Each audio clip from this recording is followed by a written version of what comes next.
आदरणीय चिन्मय जी, यहाँ उपस्थित गांधी भवन न्यास के सचिव श्री दयाराम नामदेव जी, सर्वोदय समाज के संयोजक संतोष द्विवेदी जी, गीता बहन दमयंती जी, हमारे गांधी भवन न्यास के वरिष्ठ ट्रस्टी महेश सक्सेना जी, हमारी पूर्व कोषाध्यक्ष और ट्रस्टी श्री अरुण डनायक जी, हमारे युवा ट्रस्टी अंकित मिश्रा जी और हमारी जो सबसे नए ट्रस्टी है रूपल अजरे जी। तो दोस्तों, और इसके साथ मैं देख रहा हूँ और भी जो संस्थाओं से आप लोग आए हैं, खास करके अलग अलग ज़िलों से, और इस बार तो काफ़ी नए साथी जुड़े हैं, विदिशा, बुरहानपुर और कहाँ से साथी आए हैं, और मैं सुबह में कुछ साथियों से मिला भी हूँ। तो आप सभी से बहुत विनम्रता के साथ में आप सभी का यहाँ स्वागत करता हूँ। और ये जो कार्यक्रम है ये आमतौर पे मध्य प्रदेश सर्वोदय मंडल के कार्यक्रम है, पर चूँकि आयोजन और व्यवस्था करनी है तो कुछ श्रेय इन लोगों ने हम लोग को भी दे दी है, गांधी भवन न्यास को। पर खैर, ये जो सम्मेलन है ये गांधी विचार से जुड़े लोगों का है, उनके जो संगठन है उनसे जुड़े लोगों का है। और हम लोग एक ऐसे समय पे यहाँ एकत्रित हुए हैं। मुझे लगता है कि जब इस कार्यक्रम आयोजन के बारे में आप लोग सोच रहे थे तो ये स्थिति नहीं था, या इस महीने में हम लोग जिस तरह के आयोजन के बारे में सोच रहे थे वो स्थिति नहीं रहे। स्थिति बदली है, और कितनी जल्दी स्थिति बदली है ये आप सबके सामने है। 2 दिन मैंने पठानकोट और उसी के आसपास के क्षेत्र में था। बिल्कुल शांत क्षेत्र, बहुत खूबसूरत क्षेत्र था। पर देखिए पिछले 2-3 दिन से कितना दहशत है, लोगों को घबराहट है, लोग डर रहे हैं, लोगों की जाने जा रही है। तो युद्ध की जो परिस्थिति है वो बदली है, जो स्थिति है वो बदली है, लोगों ने तौर तरीका बदले हैं। भारत में 2 बार बहुत बड़ी युद्ध की चर्चा होती है, यहाँ भी हुई। तो एक महाभारत के युद्ध की चर्चा हुई। खैर, मैं महाभारत रामायण का बहुत ज़्यादा कोई एक्सपर्ट नहीं हूँ, पर जितना देखा हूँ उसमें एक घटना मुझे बहुत थोड़ा सा वो अच्छा है, क्योंकि उस कैरेक्टर मेरे सबसे फेवरेट कैरेक्टर में से एक था घटोत्कच। आमतौर पे महाभारत में जो युद्ध होती थी वो दिन में ही होती थी और सूर्योदय से सूर्यास्त में। तो कौरव सेना जब हारने के कगार पे था तो उन्होंने कहा कि अब हम रात को हमला करेंगे, और रात को पांडवों के पास कोई खास हथियार नहीं है और कोई ऐसे सक्षम योद्धा नहीं सिवाय अर्जुन के कि जो रात को युद्ध कर सके, और इस साइड में सभी लोग सक्षम थे रात को युद्ध करने के लिए। तो भगवान श्री कृष्ण ने कहा कि भाई भीम, अब इस समय आ गया, तुम अपने बेटे को बलिदान दो, घटोत्कच को बुलाओ। वो राक्षस है, उसके अंदर आसुरिक शक्ति है, रात को संहार करने में उसके अंदर कई गुना ताकत बढ़ जाती है। तो रात के अंधेरे में वो ज़्यादा लोग की जान ले सकते हैं, ज़्यादा विनाश कर सकते हैं और ज़्यादा नुकसान पहुंचा सकते हैं शत्रु पक्ष को। अब उसके बाद घटोत्कच का आह्वान किया गया और कौरव सेना ने जो रात को हमला किया तो घटोत्कच अकेला ही उस हमले को रोक दी। तो ये एक उदाहरण है कि रात को इसके पहले युद्ध हुआ, और पर हम लोगों ने उस युद्ध को आसुरिक माना, गलत माना, उस युद्ध को नैतिक नहीं माना, क्योंकि रात को लोग सोते हैं, कुदरत भी आराम करते हैं, लोग अपने सुरक्षा करने के जो न्यूनतम समय लोग को वो भी नहीं मिलता, लोगों को जीने के जो अधिकार है हम वो भी छीन लेते हैं। पर आप देखिए कि पूरे दुनिया भर में जो युद्ध हो रहे हैं उस युद्ध में रात को इस्तेमाल किया जा रहा है, क्योंकि उजाला में होगी तो लोग छूट सकते हैं, लोग की जानें कम जा सकती है। पर अभी लक्ष्य जब लोगों की जान लेना तो फिर खतरनाक स्थिति है। धर्माधिकारी की एक बात कहते थे कि जब महात्मा गांधी जी की हत्या हुई तो नाथूराम गोडसे ने केवल पिस्तौल की 3 ही गोली उसके शरीर में दागा। उसके बाद इंदिरा गांधी जी की हत्या हुई, उस समय मशीन गन की इस्तेमाल हुई, जहां एक साथ कई गोलियां 10-20 गोलियां चल सकती है, उनकी जान गई। उसके कुछ सालों के बाद राजीव गांधी की हत्या हुई और उस समय ह्यूमन बॉम्ब का इस्तेमाल हुआ। तो वो अक्सर कहते थे कि हमारी जो विज्ञान और तकनीक है वो मनुष्य को मारने की कला में हमेशा विकसित होने के लिए सबसे अच्छे बुद्धि और मेधा का इस्तेमाल और अर्थ दोनों उस दिशा में खर्च हुआ, और वो इसलिए हुआ है कि एक दूसरे से संकास है।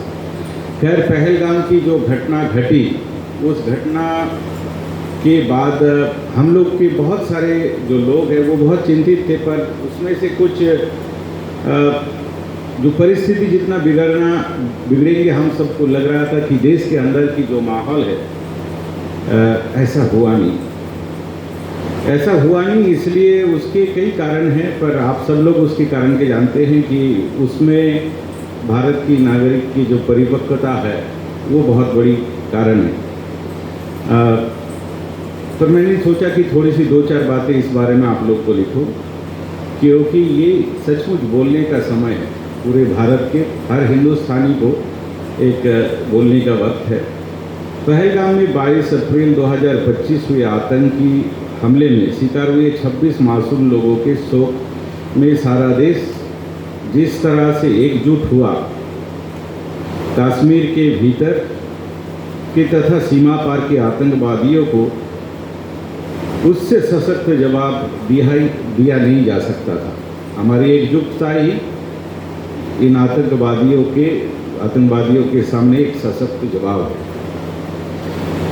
पाकिस्तान हो कि आतंक की ताकत से दुनिया को मुट्ठी में करने की हेकड़ी पालने वालों कोई भी अन्य देश, उस सबको भारत को ये एकजुट प्रखर आवाज सुननी और समझनी चाहिए। दुनिया के जो तमाम देश है जो आतंकवाद को समर्थन कर रहे हैं, उनको भारत की जो ये एकजुटता है, इस आवाज़ को सुनना और समझने की प्रयास करनी चाहिए।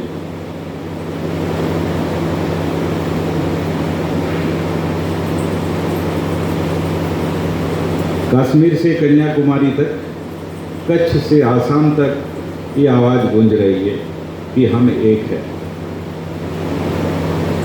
ये वो भारत बोल रहा है कि जो अपनी विविधतापूर्ण एकात्मता की साधना और साधन पर गर्व करता है।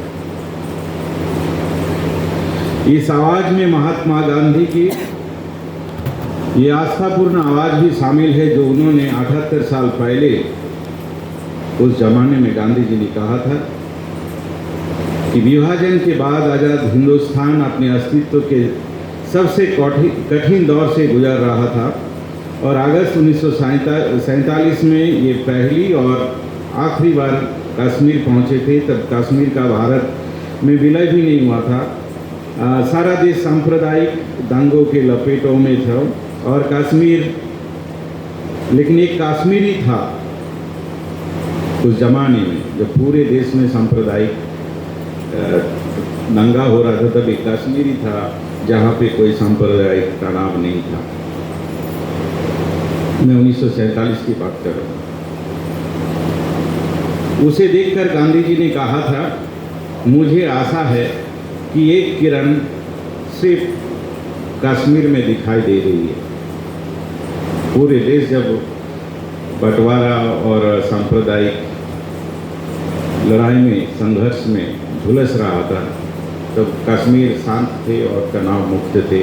वहाँ कोई झगड़े या सांप्रदायिक तनाव नहीं था। जिसको देखते हुए गांधी जी ने यही दोहराया कि कश्मीर एक आशा की किरण है। आज गांधी के उसी किरण को कश्मीर ने भी और देश में भी मजबूती से थाम रखा है। ये भारतीय लोकतंत्र के लिए आशा की किरण है। पहलगाम में हुआ हमला कश्मीर पर या हिंदुओं पर हुआ हमला नहीं है। ये हमला सीधा हिंदुस्तान पर किया गया है। अपने ही रचे आतंकवाद की मुट्ठी में बिलबिलाता पाकिस्तान हमेशा इस कोशिश में रहता है कि किस तरह हिंदुस्तान के टुकड़े हो। यहाँ के क्षुद्र राजनीतिक नेतृत्व व सारथी सत्तारूढ़ फौजी संगठन इस या उस प्रकार से आतंकवादी ताकतों को सहारा देता रहता है। पहलगाम में इन तीनों ने मिलकर निहत्थे भारतीयों पर यह हमला किया ताकि भारत की आंतरिक एकता बिखर जाए, लेकिन ये विफल हुआ। हमें गहरा दुख है कि ये हमारे देश में यहाँ की कुछ नासमझ गैर जिम्मेवार आवाज़ें उठी है, जिन्होंने पहलगाम की आतंकी वारदात को कश्मीरियों या मुसलमानों से जोड़ने की शर्मनाक काम किया है। आपने देखा है कि हमारे देश में भी कुछ लोग, कुछ संगठन इस तरह की शर्मनाक हरकतें की है। सुभाषिष भाई, अगर मज़ा नहीं आ रहा तो आप जा सकते हो बाहर, पर गप्पे नहीं करिए, हमारे ध्यान टूटता है।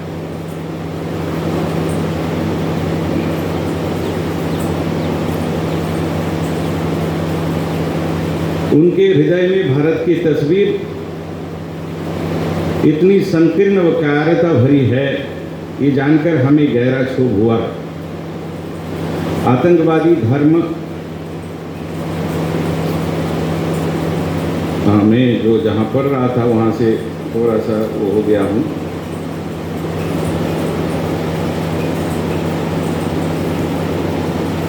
जी, आतंकवादी धर्म को क्षेत्र के नाम पर हमें तोड़ना को बांटना चाहते हैं, तो क्या हमारी मुट्ठी भर नासमझ लोग उनका खेल आसान बनाना चाहते हैं? एक सवाल है। जो पाकिस्तान के कुछ आतंकवादी जिस तरह से घटनाएं घटी है कि हमारे देश के कुछ संगठन, कुछ लोग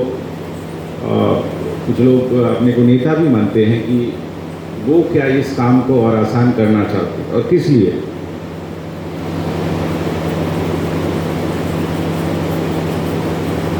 महात्मा गांधी की आत्मा भी आज कश्मीर सहित सारे देश को उठी इस आवाज़ में अपनी आवाज़ मिला रही होगी।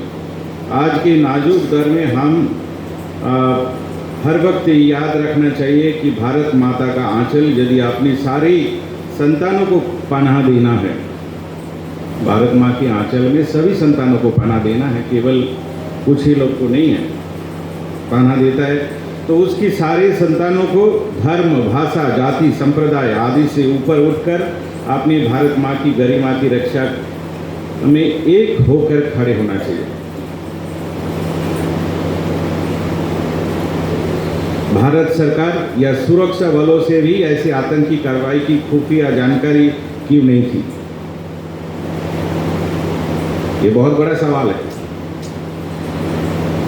कि आपके पास इतनी बड़ी एक वारदात हो रही है, उसकी खुफिया जानकारी क्यों नहीं थी? जहां इतनी बड़ी संख्या में सैलानियों का जमावड़ा था, वहां सुरक्षा के पर्याप्त इंतजाम क्यों नहीं था? ये सवाल हम लोगों ने पूछा नहीं सरकार से। ये सवाल कहीं अखबारों में दिखे नहीं, ये सवाल कहीं मीडिया में दिखे नहीं, पर ये सवाल भी होना चाहिए। जैसे हम आतंकियों से सवाल पूछ रहे, ऐसे हम भारत सरकार और कश्मीर की सरकार दोनों से ये सवाल पूछना चाहते हैं कि आपकी सुरक्षा व्यवस्था में इतनी बड़ी चूक अपने कैसे होने दी?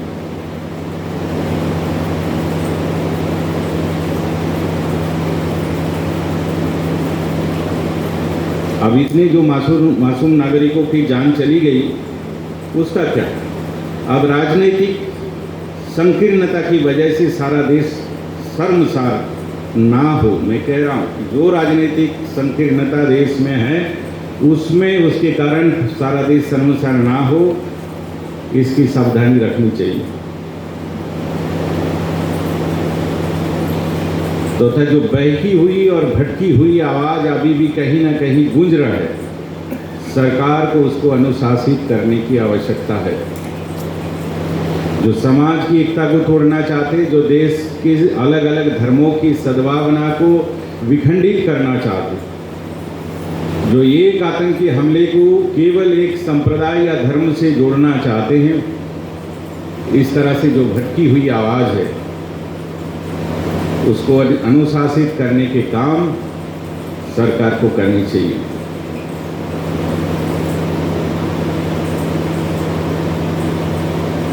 युद्ध जनता के प्रति एक अपराध है, ये मैंने नहीं कहा, ये गांधी जी की कहानी कहना है, और पूरे दुनिया के जो भी शांति प्रेमी लोग हैं वो सब लोग ये कहते हैं कि युद्ध जनता के प्रति एक अपराध है। जनता का क्या दोष है? हम और आप सोचे कि जनता का क्या दोष है? जनता कभी आतंकवादियों की गोली के शिकार है, तो कभी सरकार के किसी देश की किसी सरकार की फौज की उसमें। अब जो लोग युद्ध चाहिए कर रहे थे, पर कल से मैं जो टीवी इंटरव्यू वगैरह में देख रहा हूँ, जो पुंछ है, जो राजौरी है, उस सेक्टर में जहाँ जाने जा रही है, 14 साल के बच्चे जा रहे, 12 साल के बच्चे भी जा रहे, वो सब लोग की क्या स्थिति है? तो सबसे ज़्यादा जो इस समय में प्रभावित है वो बॉर्डर क्षेत्र के लोग हैं। वो भुज में भी है, वो जैसलमेर में भी है, वो साबरकाठा में भी है, वो राजौरी में भी है, वो द्रास में भी है, वो कारगिल में भी है, वो लेह में भी है, वो जम्मू में भी है। तो ये जो पूरा क्षेत्र है, इतने लंबी चौड़ी क्षेत्र है, और इसमें सबसे ज़्यादा अधिक प्रभावित अगर कोई हो रहा है तो वह महिलाएं। आपने फोटो देखी होगी कि महिलाएं अपनी एक कपड़े में, वो चाहती है कि कुछ सामान घर के उठा के ले जाए, जहाँ भी भगना है, ताकि कुछ दिन तक कैसे खाना खाएंगे, कहाँ पिएंगे, कहाँ ठहरेंगे। एक बड़े पैमाने में लोग का विस्थापन कुछ सेक्टरों से हो रहे, जहाँ दूर दराज में लोग का रिश्तेदार है, जो पाकिस्तान की सेना की मारक क्षमता की पहुँच से बाहर है, वहाँ पहुँचने की कोशिश कर रहे हैं, पर जिनके रिश्तेदार नहीं हैं। तो हमें लगता है कि ऐसे लोग, जो लोग प्रभावित हो रही है युद्ध में, उनकी आवाज़ भी उठनी चाहिए। अब इस समय में जो आंतर्जातिक संगठन है, जो शांति के लिए काम करने वाले होते थे, amnesty international, red cross, UNDP, तमाम जो संगठन हैं वो कमज़ोर हो गए। जो आंतर्जातिक, जो गैर सरकारी संगठन थे, वो सब कमज़ोर हो गए। अब उनकी बात कोई नहीं सुनता। पूंजीवाद की पिछले 20 सालों में ऐसी एक नायक तंत्र चली, जो आप इस तरह की संगठनों की कोई बात ना सुन रहा है, न एक छोटे से देश भी नहीं मानने चाहते। तो ऐसी स्थिति में अब ईरान के मंत्री आए हैं, अब वो कुछ कोशिश करेंगे, पर कोई भी है, कोई कोशिश करे, सऊदी अरब के लोग कुछ कोशिश करें और एक दूसरे को समझाएं, क्योंकि ये बहुत चिंता की बात है कि कुछ 78 साल पहले दोनों देश एक ही थे।